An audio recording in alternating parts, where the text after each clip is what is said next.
आज आपका फिर से स्वागत है। नवरात्रा की बहुत बहुत शुभकामनाएं। इलेक्ट्रोकेमिस्ट्री का पार्ट नंबर 2 आज हम स्टार्ट करेंगे। तो देखो यहाँ पर हमारे पास है विद्युत रसायन भाग संख्या 2।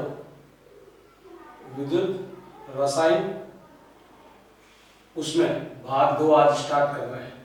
इससे पूर्व हम एक लेक्चर बना चुके हैं। नवरात्रा का ये पहला वीडियो है। तो देखो भाई, हमने इससे पहले अध्ययन किया था। किस चीज का अध्ययन किया था इससे पहले हमने फैराडे के नियमों का अध्ययन किया था। तो देखो फैराडे का फर्स्ट नियम m बराबर वेट। नेक्स्ट उसके बाद दूसरा नियम पहले मीन एंड आफ्टर v। हम इस बात को आज प्रॉपर्ली पूरा पढ़ेंगे। Mean m proportional to e और फिर w प्रोपोर्शनल टू e। तो फैराडे का प्रथम नियम हम देख चुके थे। दूसरे नियम की बात कर रहे हैं और दूसरे नियम में हमने क्या देखा था कि जैसे अलग अलग विद्युत अपघट्य आपने श्रेणी क्रम में जोड़ दिए थे। ऐसे उसमें आपने ऐसे इलेक्ट्रोड लगा दिए और उसमें विद्युत अपघट्य भर दिए। उसमें आपने क्या भर दिए? विद्युत अपघट्य भर दिए ऐसे, और इसको आपने बैटरी से जोड़ दिया। ये हो गया प्लस और ये हो गया माइनस। यहां आपने भरा सपोज करो AgNO3, यहां आपने भर दिया कॉपर सल्फेट, यहां आपने भर दिया H2SO4। ठीक है। अगली बात, मान लेते हैं यह विद्युत अपघटन कराया, श्रेणी क्रम में जुड़े अलग अलग विद्युत अपघट्यों में धारा प्रवाहित की, तो प्रत्येक में धारा तो समान होगी। तो अब m प्रोपोर्शनल टू q तो हो नहीं सकता। तो फिर क्या हो? तो देखो इसका तुल्यांकी भार, Ag का तुल्यांकी भार होता है 108, कॉपर का होता है 63.5 का आता है और हाइड्रोजन का होता है 1। तो सभी में इसी में मान लो इसमें जमा हुआ इलेक्ट्रॉनों पर जमा हुआ पदार्थ इसमें M1 है, इसमें मानते हैं M2 है, इसमें मानते हैं M3 है। ऐसे इसकी तुल्यांक आप तुल्यांक मान लो E1, इसका तुल्यांकी भार E2 और इसका तुल्यांकी भार क्या हो गया? E3 हो गया। तो फैराडे का द्वितीय नियम क्या बोलोगे? श्रेणी क्रम में जुड़े भिन्न भिन्न विद्युत अपघट्यों, श्रेणी क्रम में जुड़े विभिन्न या भिन्न भिन्न विद्युत अपघट्यों पर के इलेक्ट्रोडों पर जमा हुआ पदार्थ, जमा हुआ मास तुल्यांकी भार के समानुपाती होता है। यही फैराडे का द्वितीय नियम है, अर्थात m प्रोपोर्शनल टू e। आया कैसे? जैसे हम पढ़ते हैं दो सेलों की तुलना करने पर, पहले और दूसरे की तुलना की, तो आ गया आपके पास इसका भार, इसका तुल्यांकी भार बराबर उसका भार, उसका तुल्यांकी भार। अब मास को एक तरफ किया तो m1 ये हो गया m2, ये हो गया E1, ये हो गया E2। m1 और m2 मास है तो m लिखा, E1 में E2 इक्विवेलेंट मास तुल्यांकी भार है तो E लिखा। ये एक दूसरे के क्या हो गए? प्रोपोर्शनल हो गए। तो m प्रोपोर्शनल टू हो गया E। अर्थात श्रेणी क्रम में जुड़े विभिन्न विद्युत अपघट्यों, श्रेणी क्रम में जुड़े विभिन्न विद्युत अपघट्यों पर क्या प्रवाहित करने पर? धारा प्रवाहित करने पर प्रत्येक के इलेक्ट्रोड पर जमा हुआ पदार्थ मास उसके तुल्यांकी भार के समानुपाती होता है। यही फैराडे का प्रथम नियम है। अब m प्रोपोर्शनल टू e कैसे है? तो देखो m प्रोपोर्शनल टू e तो यहां से ले लो, तो आप कहोगे दो सेलों की तुलना से, दो विद्युत अपघट्यों की तुलना से, ऐसे बोल दो दो विद्युत अपघट्यों की तुलना करने पर आपने तुलना की तो ये हो गया आपका M1 M2, ये हो गया E1 E2। फैराडे के प्रथम नियम से m का मान रख दो, तो आप कहोगे फैराडे के प्रथम नियम से, फैराडे के प्रथम नियम से, फैराडे का प्रथम नियम। तो फैराडे का प्रथम नियम क्या हो गया आपके पास? m की जगह देखो क्या WIT लगा, तो W1IT upon W2IT equals to E1 upon E2। IT से IT कट, क्या बच गया आपके पास? W1 अपॉन W2 मतलब W, E1 अपॉन E मतलब क्या हो गया? E। तो आपके पास हो गया विद्युत रासायनिक तुल्यांक, विद्युत रासायनिक तुल्यांक मात्रा या विद्युत रासायनिक तुल्यांक तुल्यांकी भार के समानुपाती होता है। यही फैराडे का द्वितीय नियम है। तो दो स्टेटमेंट बन गए, एक तो m प्रोपोर्शनल टू E और एक w प्रोपोर्शनल टू E। अब यहां से एक क्वेश्चन आता है आपके पास, जैसे तुमने उस दिन कहा था कि ये जो आपके पास होता है m बराबर वेट, इसकी जगह लिख सकते हो m बराबर इट अपॉन 96,500। तो मतलब जब W तुल्यांकी भाग में चेंज हुआ तो 96,500 का भाग लगा, इसको बोलते हैं 1 फैराडे। अभी आया कहां से? तो देखो इसमें अगला क्वेश्चन बनता आपके पास, 1 फैराडे को परिभाषित करो, 1 फैराडे को परिभाषित कीजिए,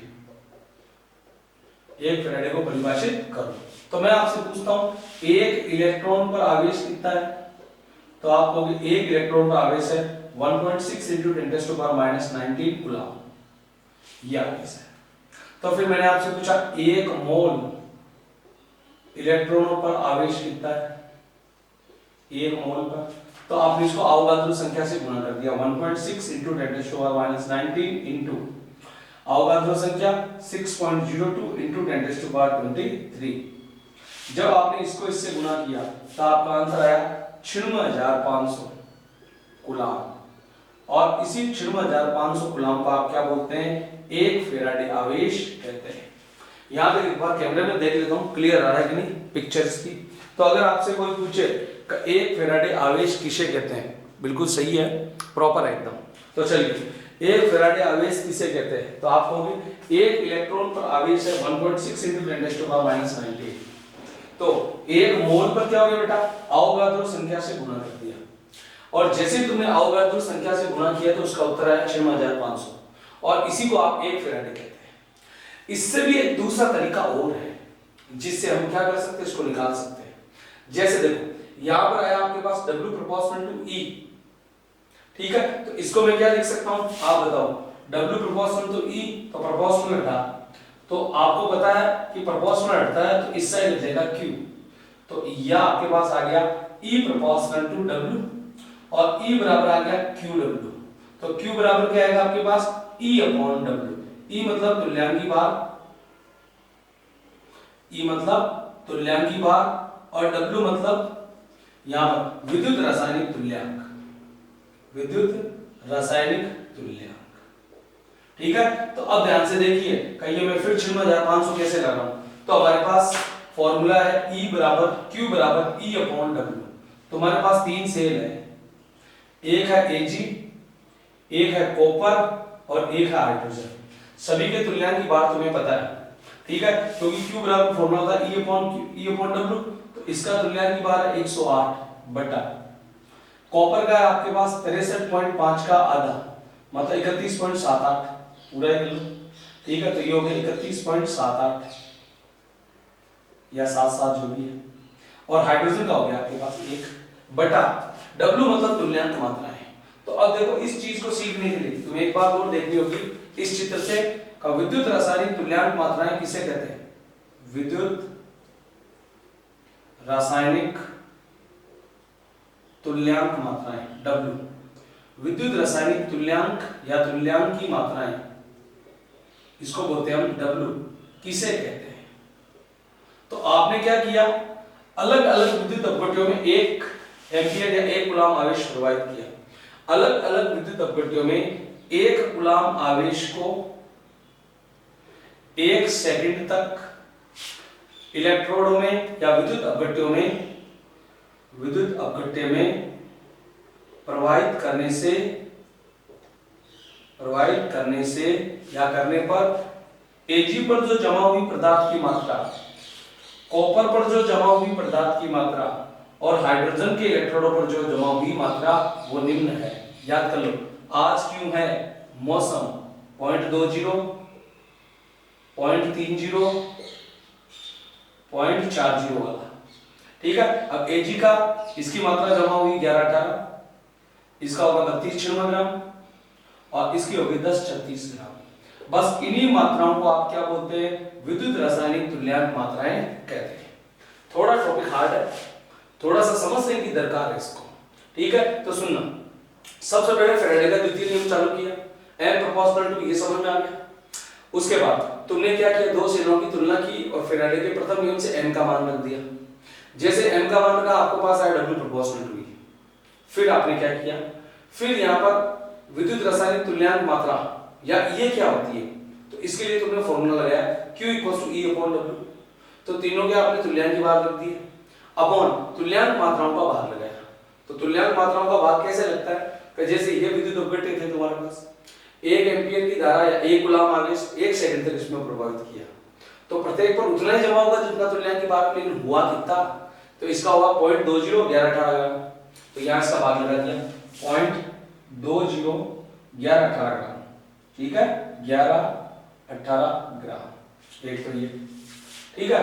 फिर दूसरे में लगा दिया आपने कितना 0.003296 और एक में लगा दिया 0.0000, यहाँ हो गया 1036।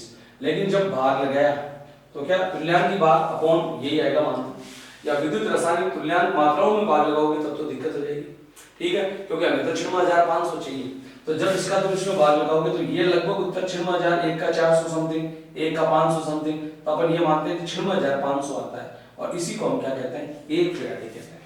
तो 1 फैराडे निकालने के मैंने 2 तरीके तुम्हें निकालने हैं, ठीक है। दोबारा से सुन लो टॉपिक को बढ़िया से तरीके से, आसानी से। फैराडे का प्रथम नियम सबको आता है, m बराबर विट, w को e में चेंज करते हैं तो 96,500 का भाग लगा, 96,500 एक कूलम है जो यहाँ से आया था, इसको आगे पढ़ लेंगे। फिर अलग अलग विद्युत अपघट्यों को तुमने जब श्रेणी क्रम में जोड़ा तब देखा कि प्रत्येक पर डिपॉजिट हुआ मास, प्रत्येक के इलेक्ट्रोड पर जमा हुआ मास तुल्यांक की भार के अनुसार होता है, यही फैराडे का द्वितीय नियम है। अब 2 की तुलना की और m की जगह पहले नियम से मान रख दिया, प्रथम नियम से WIT रख दिया, रखा तो हमारे पास आ गया W = E, मतलब तुल्यांक मात्राएं तुल्यांक की भार के समानुपाती होती है। फिर यहां से मैंने कहा तुल्यांक की मात्राएं कहते किसे, तो 1 सेकंड तक या 1 कूलम आवेश को 1 सेकंड तक लगातार बहाया, बहाने पर प्रत्येक इलेक्ट्रोड पर जो जमा मात्रा हुई वही विद्युत रासायनिक तुल्यांक मात्राएं कहलाती हैं। और वो कितनी होती है, आज क्यों है मौसम 0.20 0.30 0.40 वाला, ये 1118 32 96 1036, इन मात्राओं का भाग लगा दिया किसमें, तुल्यांक की भाग में, तो हमारा निकला है फैराडे।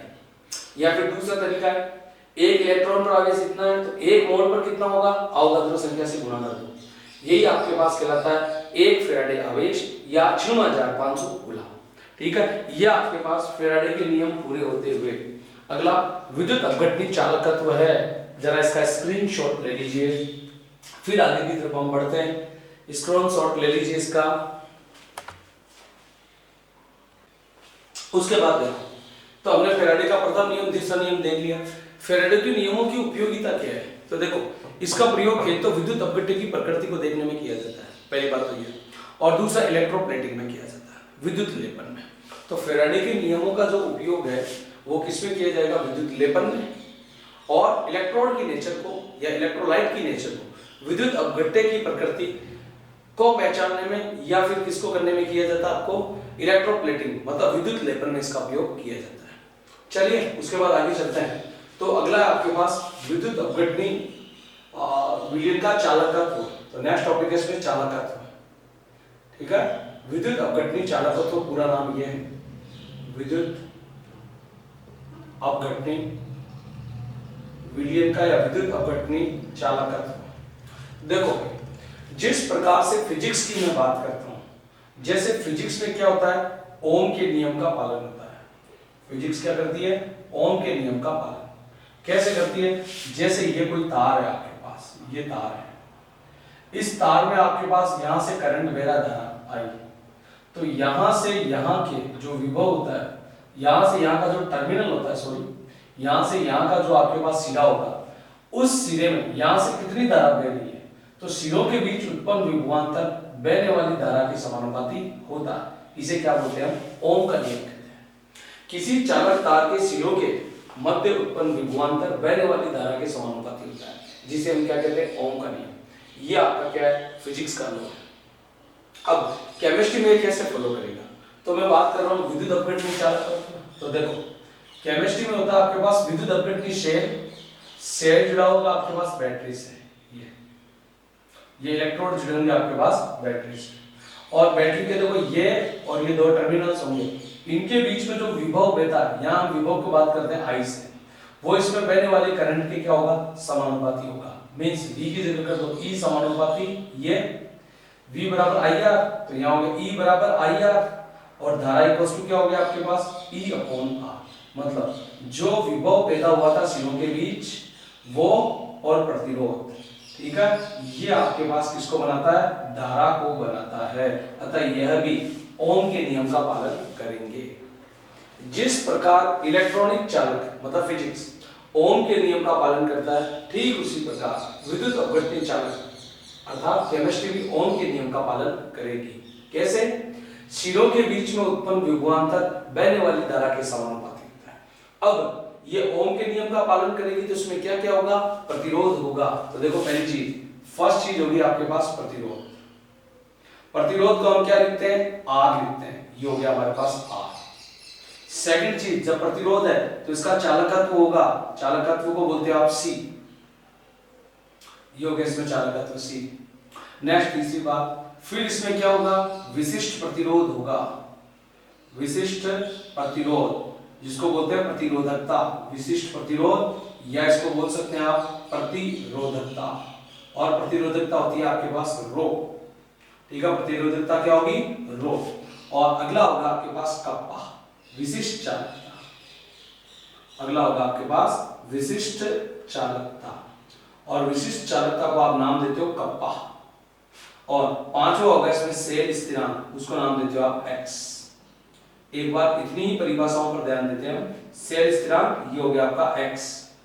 तो देखो सबसे पहले प्रतिरोध, अगर मैं तार की बात करूं फिजिक्स में तब तो आप सीधा कहते हो क्या, धारा के प्रवाह में आई रुकावट या बाधा। ठीक इसी तरह से यहां भी यही रहेगा। सेल में जो करंट बह रहा है और उस करंट में जो बाधा आती है या जो रुकावट आती है, बाधा या रुकावट को आप क्या बोलते हो, प्रतिरोध बोलते हो। और इसका मात्रक आपके पास क्या होता है, ओम होता है।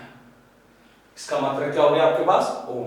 नेक्स्ट चालकता, C बराबर होता है 1/R, मतलब प्रतिरोध का व्युत्क्रम। तो डायरेक्ट बोल सकते हैं आप प्रतिरोध का व्युत्क्रम। प्रतिरोध का व्युत्क्रम क्या कहलाता है आपके पास, चालकत्व कहलाता है।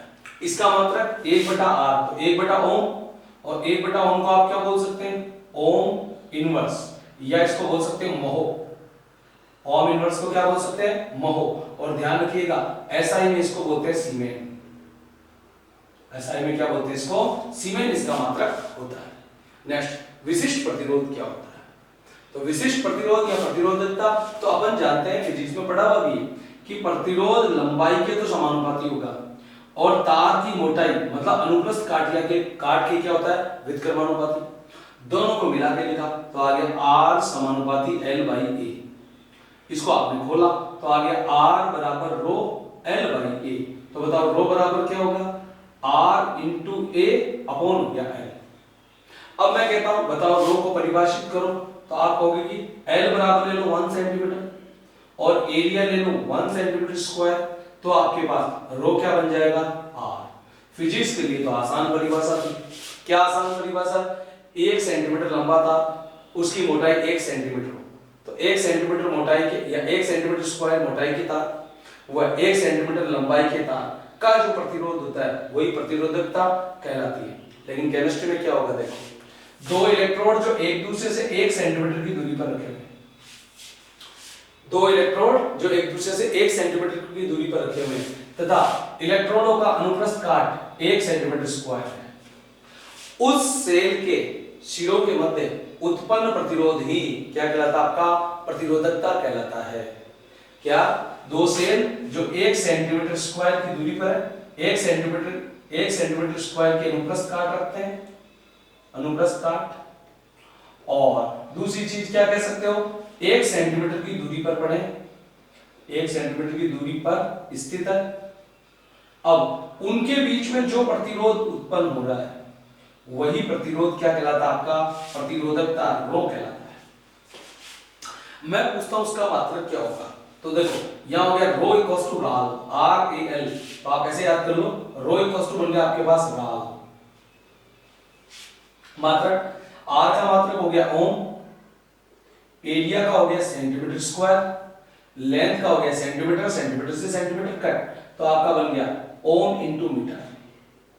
क्या बन गया, ओम इंटू मीटर, या बन गया ओम इंटू सेंटीमीटर, एक ही बात है। ठीक है, मीटर में ले सकते हो, पर सेल में मीटर में ले लिया तो बहुत बड़ा सेल बन जाएगा, सेना बन जाएगा, इसलिए सेंटीमीटर। पर मात्रक तो अपन कह सकते हैं ओम इंटू मीटर या ओम इंटू सेंटीमीटर। नेक्स्ट अगला बात करते हैं विशिष्ट चालकता। विशिष्ट चालकता क्या है, प्रतिरोधकता का व्युत्क्रम है। तो क्या कहोगे आप कहोगे रो इक्वल्स टू आपके पास राह, ठीक है, तो पहले तो आप लिख लो रो इक्वल्स टू हो गया राह। अब इसका उल्टा कर दो, कुल मिलाकर रो का व्युत्क्रम, रो का व्युत्क्रम क्या कहलाता है आपके पास, चालकता, सॉरी विशिष्ट चालकता है कप्पा कहलाती है। तो इसका उल्टा हो गया 1/रो, इसका उल्टा हो गया 1/r, इसका उल्टा आ गया आपके पास क्या, L/A। तो देखो इसको मिला के लिखा तो 1/रो इक्वल्स टू कप्पा, 1/r अभी भी तुमने पढ़ा था C इंटू हो गया आपके पास E, तो ये हो गया K सीला, K फिर सीला, तो आपके पास K सीला। अब यहाँ एक एक रखने की जरूरत नहीं, क्योंकि कप्पा की आपने सीधी परिभाषा दे दी। क्या दे दी आपने, कप्पा की परिभाषा दे दी, क्या प्रतिरोधकता का व्युत्क्रम ही क्या कहलाता है आपके पास, विशिष्ट चालकता कप्पा कहलाता है। कापा या कप्पा की बात है। नेक्स्ट इसका मतलब C का हो गया आपके पास ओम इनवर्स, अगला वही लंबाई और एरिया, तो यहाँ सेंटीमीटर सेंटीमीटर स्क्वायर हो गया ohm inverse centimetre square, centimetre inverse या मीटर इनवर्स। और ओम इनवर्स को तुम्हें पता ही क्या बोलते हैं, सीमेन। तो एक और मात्रक सीमेन मीटर इनवर्स, इसका मतलब हो गया सीमेन मीटर इनवर्स। अगला मैंने लिखा के सीला, तो देखो सेल स्थिरांक क्या होगा, तो इस सी को अपन नीचे दे दो तो क्या बन जाएगा K/C या बन जाएगा L/A, इसी को बोलते हैं सेल स्थिरांक x स्टार। तो क्या हो गया आपके पास कप्पा और कंडक्टेंस, मतलब कप्पा मतलब K मतलब विशिष्ट चालकता, विशिष्ट चालकता व C मतलब चालकत्व के अनुपात को हम क्या बोलते हैं, सेल स्थिरांक कहते हैं। ये हो गया सेल स्थिरांक। यूनिट क्या होगा, या लंबाई और चौड़ाई, ये परिभाषा सही नहीं है, लंबाई और चौड़ाई के अनुपात को जीने, मात्रक तो बढ़िया है इससे, इसका मात्रक हो गया सेंटीमीटर, इसका सेंटीमीटर स्क्वायर कट, बच गया आपके पास क्या सेंटीमीटर इनवर्स, ये मात्रक हो गया किसका, सेल स्थिरांक का। तो ये आपके पास क्या बन गई कुछ परिभाषाएं। देखो यहां पर वापस बात करते हैं शॉर्टकट में। प्रतिरोध R है पहला, दूसरा प्रतिरोध का उल्टा क्या कहलाता है, चालकत्व। रो बराबर क्या आपके पास राल है, रो बराबर होगी क्या राल है। चौथा K सीला है, K क्या है सीला है, या तो सीला के सी मतलब K/C या सीला लासी L/A, Kc या लासी, तो आपके पास सेल स्थिरांक बन गया। ठीक है, ये 5 परिभाषाएं अच्छे से देख लो, इसके यूनिट देख लो, स्क्रीनशॉट ले लो प्रॉपर वे में, ताकि नोट्स बनाने में आपको प्रॉब्लम नहीं हो। यहां तक कर लीजिए दोस्तों, बाकी मुलाकात नेक्स्ट क्लास में होगी। Thank you.